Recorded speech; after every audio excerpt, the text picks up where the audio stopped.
Hey everybody, it's Dirty Old Patch, and I just wanted to do a short video showing some of the knives that I've put handles on since I've started the channel. But I've done a lot of these handles, like, since I was in high school. I used to make these kind of handles. The stacked leather out of a belt. But there's a video on this one. This is a US M3, and I replaced the handle. It only had like about that much handle. This part was all gone, so I had to put the leather. This was a big thick belt, or it was a big leather strap, and I put it all on there and then repined this on. But you can see this is a case, guard marked. This is the correct way for this handle to look, but I put that handle on there. It's smooth handle, straight guard, case M3, and I found this sheath. So, and then the very first video I did was putting this handle. I found this for $3 at the flea market. It's not a real old Uncle Henry, but it didn't have a handle. It just had the guard with a bunch of wire wrapped around it. So I took that off. It did have the sheath. So I got this for $3, and I put this piece of stag on there. I actually got this piece of stag from the pet store, because it was really nice when I saw it. I was like, man, that's a perfect handle. So I use this knife a lot in the kitchen. And I put that on there. I don't know why that knife always wants to have troubles going back in the sheath. And that's the original sheath. There must be something down in there.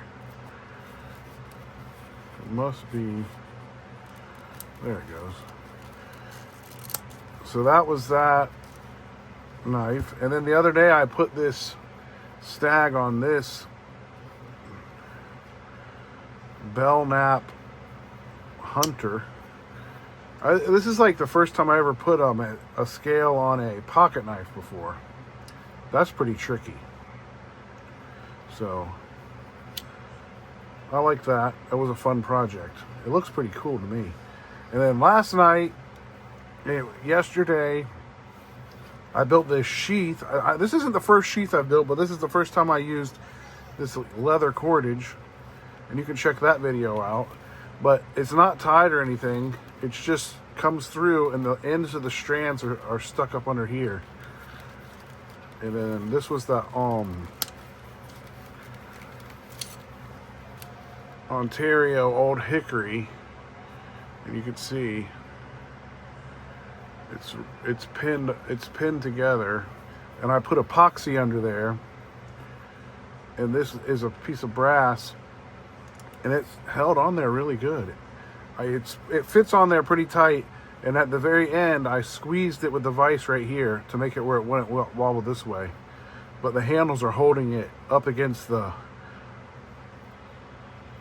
ricasso right there, which is not really it's just holding up against there, and then the tang comes out and it slides up there. So it's just held together the way it is, but there is epoxy behind these to help hold them. And this brass pins. I thought about it. I could have used the brass pins off that belt buckle, had some pins in it. I could have used those pins, but I actually did use a piece of brass that I have, which is, I think it's an 1/8 inch brass rod. So I use that I use that sometimes for pins. But anyways, I just wanted to show. Sometimes I make a knife, but usually I make usually I make this kind of a handle. Well, thanks for watching. Hope you like some of these crazy little projects. Normally I just look at knives and collect them, but sometimes I go crazy and work on one. All right, have a good one.